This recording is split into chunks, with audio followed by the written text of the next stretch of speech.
আসসালামু আলাইকুম রহমতুল্লাহ। তো আজকে সবাই মিলে ইফতারি করতে আসি। তো আমাদের বসে একটা রেস্টুরেন্টের নাম রেস্টুরেন্ট আসলো। তো রেস্টুরেন্টে আইসা দেখি দুটো ভদ্রলোক গাড়ি নিয়ে আমাদের টেবিলে হাজির।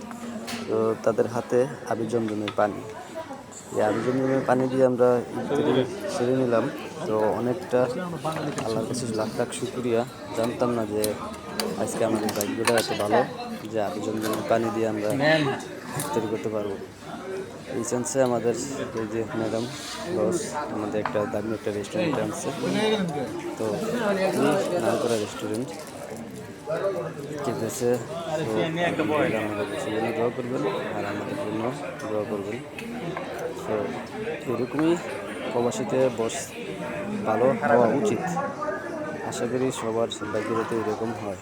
আলহামদুলিল্লাহ।